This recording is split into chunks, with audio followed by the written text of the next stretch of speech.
For 50 years, he was the quiet heartbeat of ZZ Top, the man with no beard in a band defined by them. When Frank Beard stepped away from the stage in early 2026, the silence from his bandmates was deafening. Fans speculated wildly, but no official word came. Now, after months of whispers and worry, Billy Gibbons has finally broken his silence. What he revealed isn't just about Frank's health. It's about loss, brotherhood, and a truth that cuts deeper than anyone expected. And it's bad. The lights went down at the Hollywood Bowl on August 5th, 2026. Thousands of fans waited for the familiar opening riff, that unmistakable Texas boogie. But the stage stayed empty. No announcement, no explanation, just a post on social media citing unforeseen personnel matters. Billy Gibbons called it an insurmountable obstacle, but it wasn't until weeks later that the world understood just how insurmountable it truly was. Frank Beard was dying. The Hollywood Bowl cancellation sent shockwaves through the music world. ZZ Top had never done anything like this. In over 50 years of touring, they'd played through heat waves, blizzards, and everything in between. For the band that famously joked their secret to longevity was separate buses, suddenly pulling a show hours before showtime felt wrong. Fans sensed it. Something deeper was happening. Behind the scenes, Frank Beard was already in hospice care at his ranch in Richmond, Texas.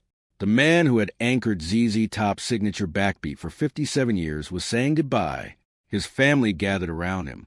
The band knew. Billy Gibbons knew. But to the public, the silence stretched on for nearly 2 weeks. Frank hadn't been on the road for a while. In March 2025, during the Elevation Tour, he'd stepped away to deal with a health issue involving his foot and ankle. His longtime drum tech, John Douglas, filled in. Frank returned to the stage later that year, and fans cheered his comeback. But this time was different. This time, ZZ Top brought in a permanent replacement. Drummer Michael Monaghan took over behind the kit for the remainder of the Big One tour. The band kept playing. Gibbons and Elwood Francis, who replaced Dusty Hill after his death in 2021, continued the tour without their longtime drummer. They played Saratoga, Redmond, and other cities, saying nothing about Frank's condition. Some fans were angry. How could they carry on without him? Others understood this was Frank's wish. The show had to go on. But for Billy Gibbons, performing without Frank on stage must have felt like walking on a broken leg. He was now the only surviving member of ZZ Top's classic lineup. Dusty Hill had passed just 5 years earlier, at 72, after a sudden decline. That loss had been devastating. But losing Frank, the last link to everything they'd built, was something else entirely. The silence between August 5th and August 17th was filled with rumors. Social media exploded with theories. Some said Frank had suffered a stroke. Others claimed he'd retired quietly. Nobody knew the truth. The band refused to comment. Gibbons stayed silent. And in that silence, the world waited. Then came August 17th, 2026. Frank Beard died at his ranch in Richmond, Texas, with his family by his side. He was 77 years old. The next day, Billy Gibbons finally broke his silence. The statement was brief but devastating. Today, Elwood and I lost a great friend and collaborator, and the world lost one of the most naturally innovative drummers and a great and true son of Texas. His signature backbeat was key to keeping ZZ on top. The words were measured, respectful, but beneath them, you could feel the weight of 50 years of brotherhood. The man who played drums behind Gibbons for 5 decades was gone, and Gibbons was now the last one standing. But there was more to the story, more than just a statement, more than just a tribute, because when Billy Gibbons opened up in the days that followed, the truth he revealed was far more painful than anyone expected. The bond between these two men and the tragedy of what it means to be the last survivor goes deeper than music. It goes deeper than fame. It goes to the very heart of what it means to lose a brother. He was the only man in ZZ Top without a beard, a fact that became the band's longest-running joke. Billy Gibbons once said Frank's beard was on his driver's license. But behind that irony lies a deeper truth. Frank Beard wasn't just a drummer. He was the architect of a sound so distinctive it defined Texas rock for half a century. And he built it all before he ever grew a single whisker. Frank Lee Beard was born on June 11, 1949, in Frankston, Texas. Yes, he was literally born in a town that shared his last name. It was almost like fate was playing a joke on him from the very beginning. He was a seventh-generation Texan, deeply rooted in the soil and sound of the Lone Star State. He grew up in Irving, Texas, just outside Dallas, where the blues was more than music. It was a way of life. As a teenager, something changed inside him. The Beatles arrived, and suddenly every kid wanted to be in a band. But Frank wasn't just chasing fame. He discovered the blues joints in Dallas, places where legends like Freddie King played their hearts out. Frank would sneak into those clubs and watch. Mesmerized, he taught himself to play drums, not by reading sheet music, but by feeling the rhythm. He developed a style that was both loose and precise, a combination of jazz, blues, and hard rock that would later become his signature. In those early days, Frank met another young musician named Dusty Hill. They played in bands together in the Dallas scene, American Blues, the Warlocks, the Hustlers. They were young and hungry, playing in dive bars and dreaming of something bigger. They didn't know it yet, but they were forging a partnership that would last a lifetime. Meanwhile, in Houston, a guitarist named Billy Gibbons was building his own reputation. His band, the Moving Sidewalks, had opened for the Jimi Hendrix Experience. But when ZZ Top's original drummer Dan Mitchell left in 1969, Gibbons needed a new man behind the kit. And then Frank walked into the room. Billy Gibbons later described that moment with vivid clarity. They had a jam session, and Frank played with a combination of power and soul that was unlike anything Billy had ever heard. He compared Frank's style to a fusion of Mickey Waller from the Jeff Beck Group and Mitch Mitchell from the Jimi Hendrix Experience. It had jazz elements, hard rock energy, and a deeply soulful delivery. Billy later admitted, "It didn't take 30 minutes. It didn't take 30 seconds. I knew that Frank Beard had the kind of chops that I was looking for." He was floored. Frank was in. But Frank didn't just bring himself. He had a suggestion.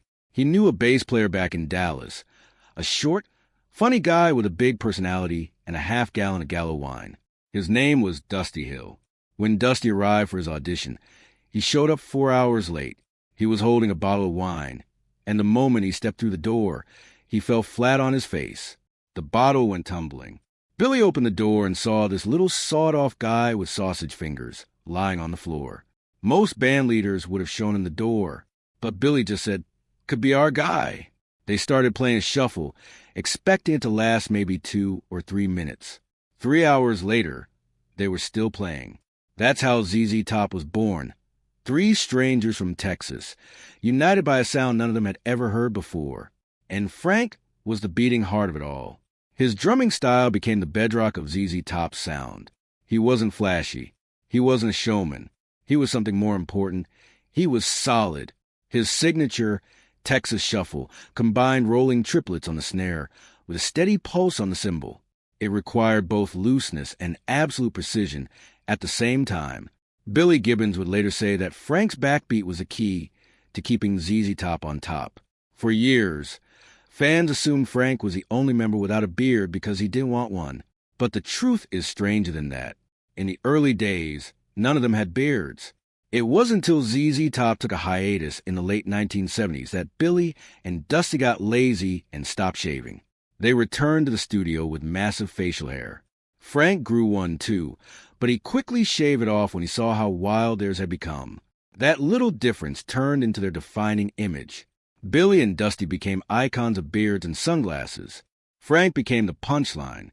But here's the thing, Frank didn't mind at all. He told Billy, Frank didn't mind being beardless. After all, he was the only man in ZZ Top without a beard, yet his name was Frank Beard. It's one of rock's greatest ironies. A joke that wrote itself.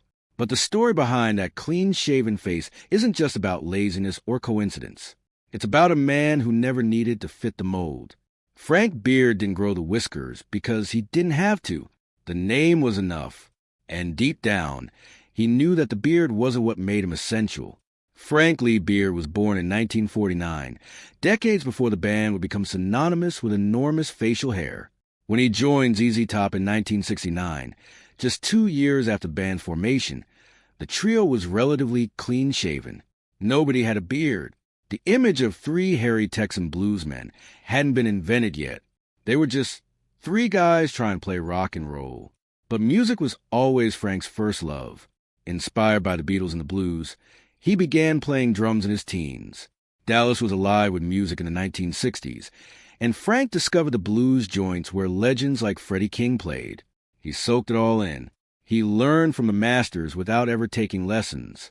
The Texas shuffle, that loose, swinging, driving beat, wasn't something he studied. It was something he felt. In his teens, Frank met a young bassist named Dusty Hill when their band shared a billet club in Fort Worth. They hit it off. Years later, when Billy Gibbons needed a drummer, it was Frank who recommended Dusty for the bass spot. Frank essentially built ZZ Top. He found the rhythm, and then he found a man who would help him anchor it for 50 years. The first time Billy Gibbons heard Frank play, he knew immediately. As Gibbons recalled, "It didn't take 30 minutes. It didn't take 30 seconds. I knew that Frank Beard had the kind of chops that I was looking for. He played fiercely. He played with determination. That first jam session was legendary. Frank was cranked up on amphetamines and made Gibbons play for 8 hours until his tongue nearly fell out. That raw, relentless energy was exactly what Gibbons needed.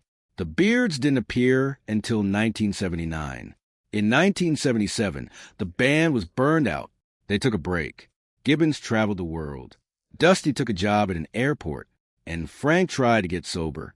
When they reunited 2 years later, something had changed. None of them had bothered to shave. As Gibbons admitted, "We'd gotten really, really lazy. Nobody had bothered to shave." In simple terms, that's exactly how it started. Frank had grown a beard during the break, but when he saw how long and wild Gibbons and Hill's beards had become, he made a decision. "I had a beard, but it wasn't even near the beard they had," Frank recalled. "So I shaved it pretty right after we got back together when I saw they had much more beard than I had." He couldn't compete, and frankly, he didn't want to. Drumming with a giant beard wasn't practical anyway. There was also a $1 million reason why Frank stayed clean-shaven. Gillette once offered Gibbons and Hill $1 million to shave their iconic beards. They refused.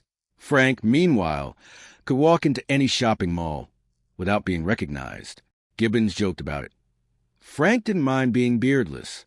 After all, he had the name, and he could go in the shopping mall without being interrupted. The irony was perfect. The man named Beard was the only one without one. But the joke masked a deeper truth. Frank Beard wasn't the visual centerpiece of ZZ Top.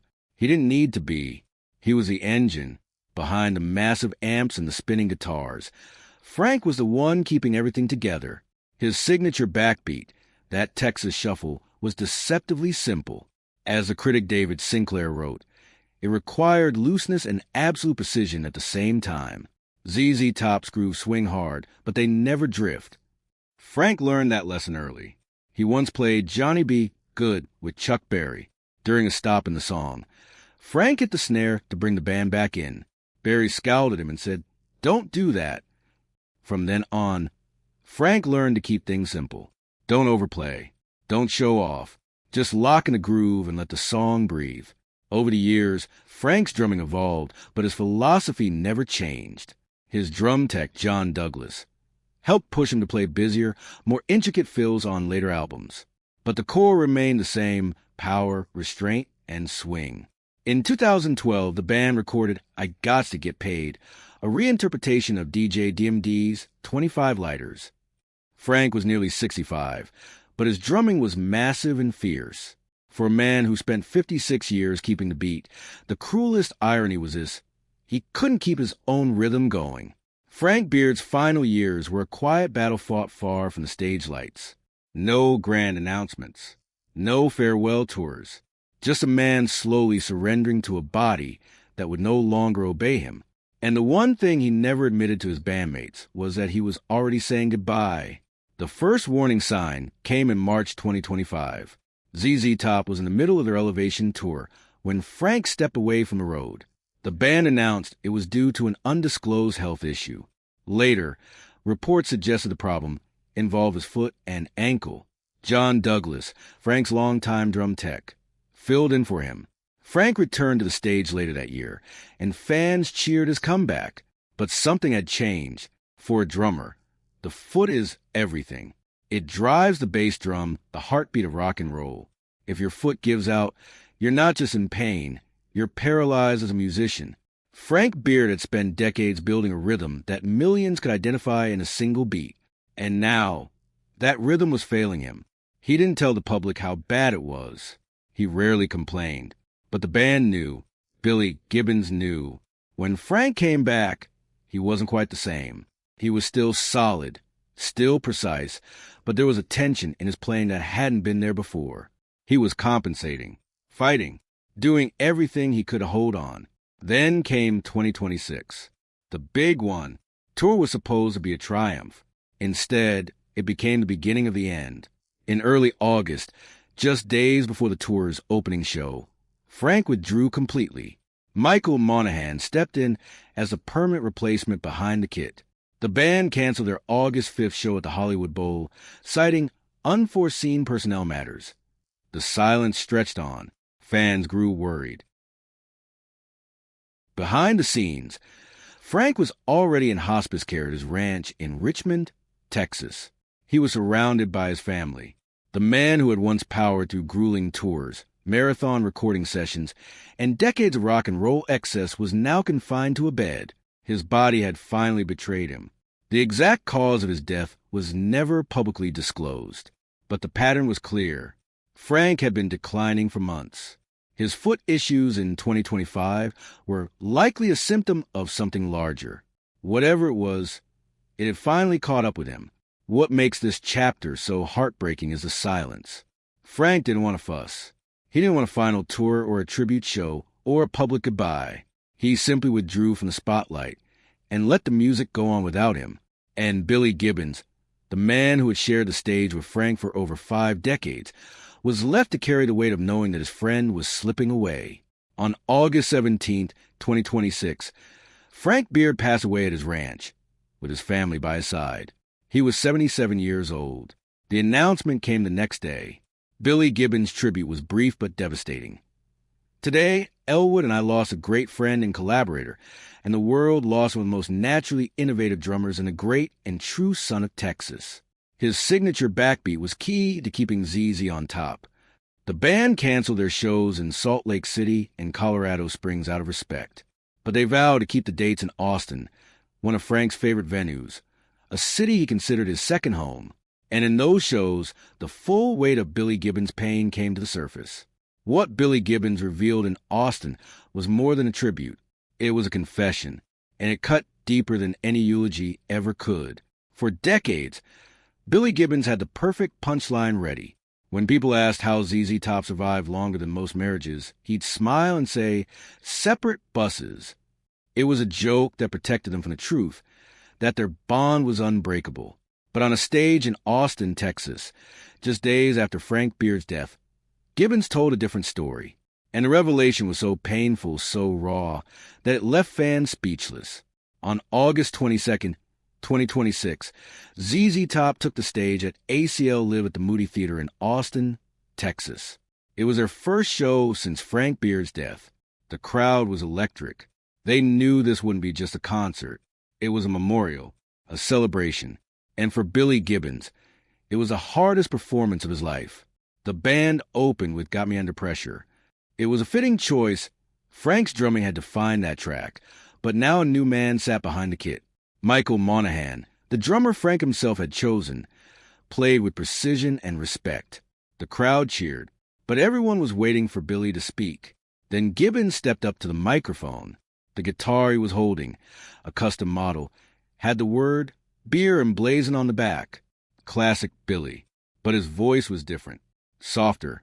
He said, "I guess some of you probably know there's a new man in town." Then he stopped. For a moment, he just stood there. The weight of what he was about to say pressed down on him. He told the story slowly, carefully. He described the call he and Elwood Francis received from Frank Beard. Frank didn't ask for help. He didn't complain. He just said the 4 words that broke Billy's heart. "My bass drum foot's a little weak. For any drummer, that's a death sentence. The bass drum foot is the foundation. Frank had spent 56 years building rhythms on that foundation. And now, even he knew it was time to let go. Billy described the conversation in detail. He said, "Can you get my man to take over?" He was talking about Michael Monaghan, a drummer Frank had met in 2022 during a tour with Annie Dukes. Frank had seen something special in him. Billy told the crowd his response. I said, "Oh, yeah, he's been doing pretty good." And then came the punchline Frank delivered. Frank said, "Yeah, that's what worries me." The audience laughed. It was classic Frank, dry, self-deprecating, and full of attitude. But underneath the joke was a man facing his own mortality with dark humor. That moment on stage revealed something far deeper than a simple tribute. Billy Gibbons admitted that Frank had called him. Frank had asked for his replacement. He had given his blessing. He had essentially said goodbye before anyone even knew he was sick. The new drummer, Michael Monaghan, wasn't a stranger hired by the band. He was Frank's choice. Billy emphasized that this was a celebration. No tears. No mourning. "We're all here for a celebration," he said.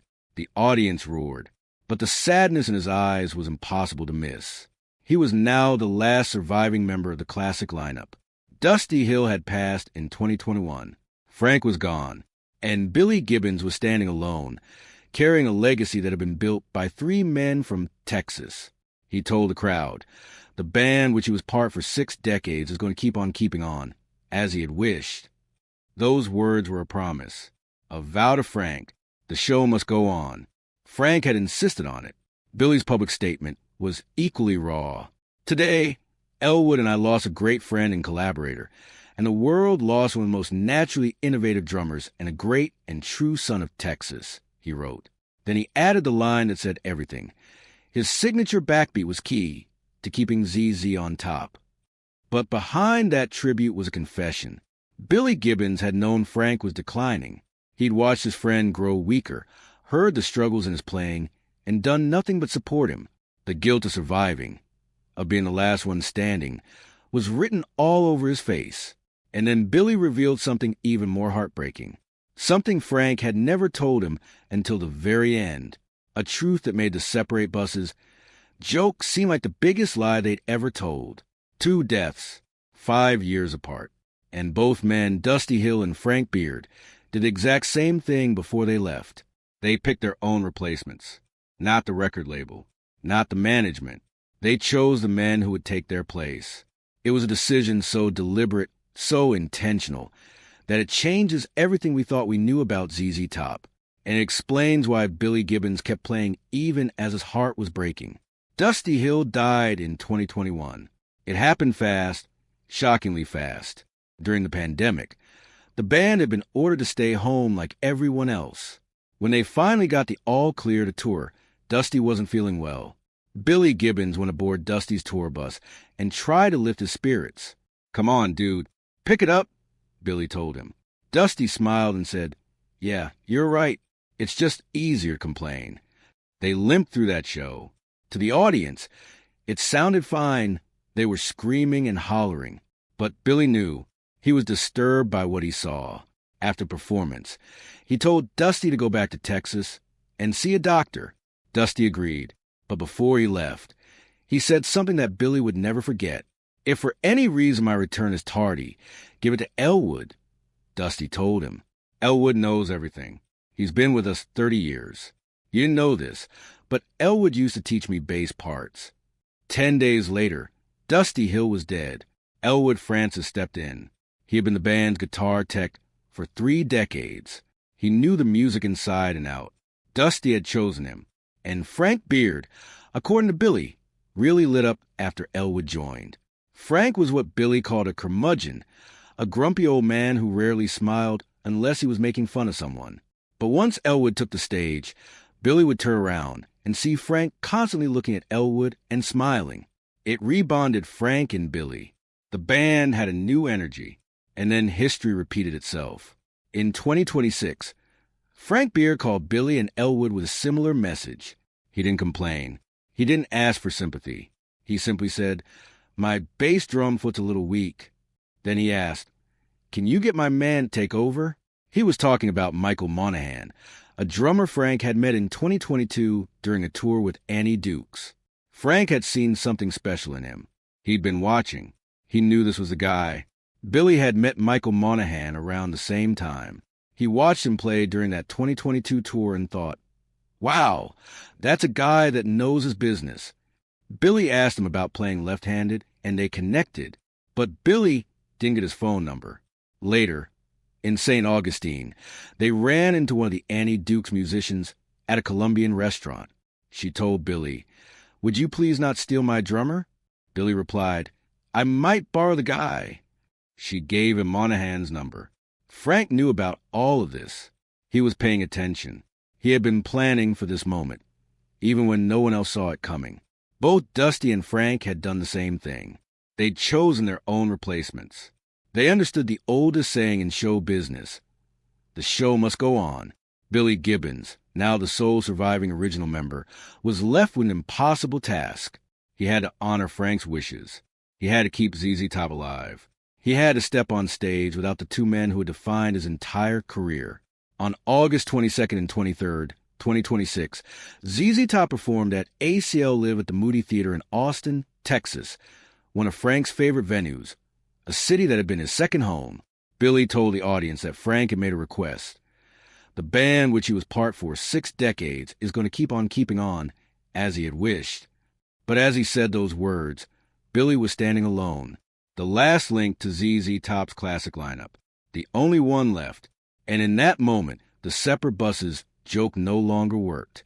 Because Billy Gibbons knew the truth now. He'd spent 50 years on those buses with Frank and Dusty. And now, he was the only one getting off. They called it the Little Old Band from Texas. But it wasn't little, and it wasn't just a band. It was a brotherhood forged in dive bars, tour buses, and recording studios across 5 decades. Billy Gibbons once joked that they survived by staying on separate buses. But that was the lie they told the world. The truth?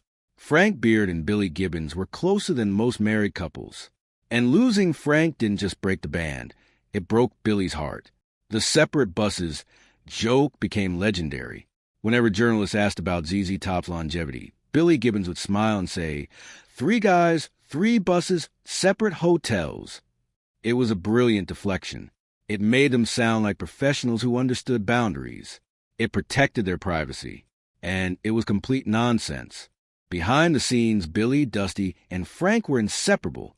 They'd spent more time together than most families. They'd shared meals, whiskey, and endless laughter. They'd weathered marriages, divorces, addictions, and the relentless grind of the road. They'd seen each other at their worst and their best. And through it all, they'd never stopped playing music together.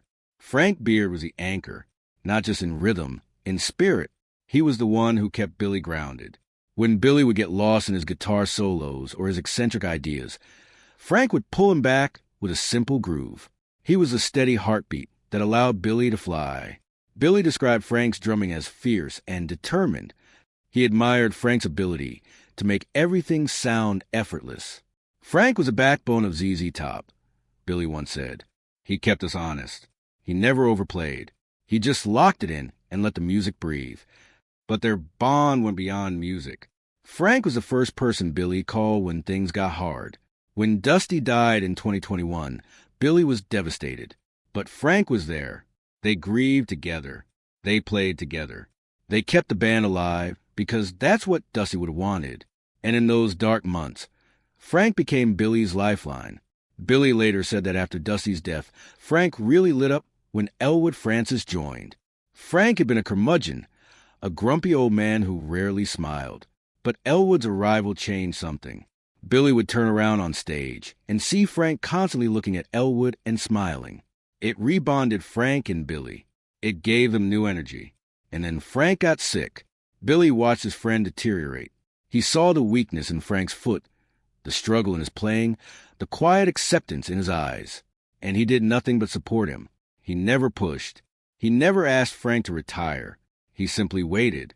And when Frank finally called to say, "My bass drum foot's a little weak," Billy understood. The hardest part wasn't losing Frank. The hardest part was knowing that Frank had chosen his own replacement. He had said goodbye in his own way. He had given Billy permission to move on, and that permission, that selfless act, was the greatest gift Frank could have given. Billy Gibbons is now the last surviving original member of ZZ Top. He's 76 years old. He's been playing music for over 60 years, and he's still going. But every time he steps on stage, he carries Frank and Dusty with him. Their spirits are in every riff, every beat, every note. In an interview after Frank's death, Billy said something that revealed the depth of his grief. He talked about how Frank had always been the one to keep things light. He'd crack jokes. He'd make fun of Billy's hats. He'd pretend to be grumpy, but secretly loved every moment. And now that voice is gone. The separate buses. Joke doesn't work anymore, because Billy knows the truth now. He spent 50 years on those buses with Frank and Dusty. They were never separate. They were always together. And now, Billy is the only one left. But here's the thing. Frank didn't want Billy to stop. He didn't want the band to end. He wanted the music to go on. And that's exactly what Billy intends to do. Frank Beard is gone. Dusty Hill is gone. But ZZ Top is still standing. And that was never an accident. It was a promise. A promise Frank made Billy Gibbons in their final conversation. A promise that the music would outlive them all. Frank didn't want a funeral. He wanted a concert. He wanted the band to keep playing. And on a stage in Austin, Texas, Billy Gibbons made sure that promise was kept. On August 22nd and 23rd, 2026, ZZ Top played 2 sold-out shows at ACL Live at the Moody Theater in Austin, Texas. The city was Frank's second home, a place he loved deeply. It was only fitting that his final tribute happened there. Billy Gibbons stood on that stage, surrounded by thousands of fans, and did exactly what Frank had asked him to do.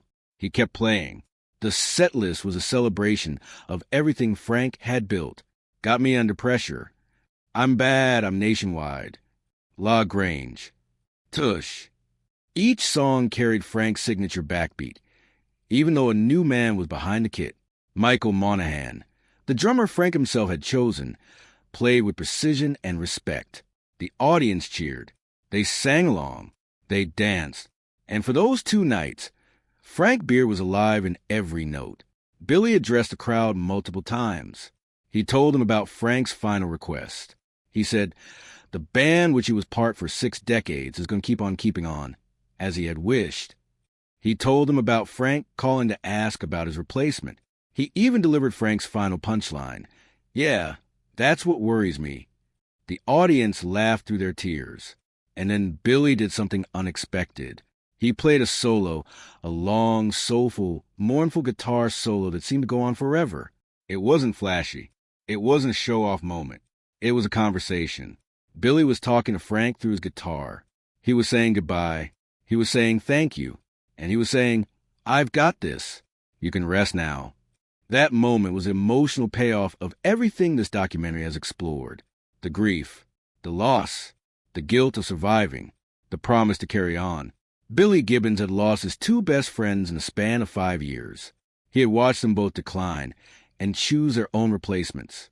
He had honored their wishes. And now, he was standing alone, carrying the weight of a 56-year legacy. But Billy isn't really alone. Elwood Francis is there. Michael Monaghan is there. The fans are there. And Frank and Dusty are there too, not in body, but in spirit. Their influence is in every riff, every beat, every note. ZZ Top isn't a band anymore. It's a living tribute to 3 men from Texas who changed rock and roll forever. In interviews following Frank's death, Billy spoke about the future. He said, we're going to keep playing. That's what Frank wanted. That's what Dusty wanted. And that's what I want too. His voice was steady, but the sadness was impossible to miss. He is 76 years old now. He's been doing this for over 6 decades. And he's not done yet. The legacy of ZZ Top is secure. Their music has been played in every corner of the world. Their influence stretches from blues to hard rock to hip-hop. They've sold over 50 million albums. They've been inducted into the Rock and Roll Hall of Fame. But their true legacy isn't the awards or the records. It's the brotherhood. 3 men from Texas who loved each other, played together, and refused to let anything, not even death, break them. Frank Beard's final gift to Billy Gibbons was permission. Permission to move on. permission to keep playing, permission to live. And Billy Gibbons has accepted that gift with grace, courage, and a whole lot of Texas soul.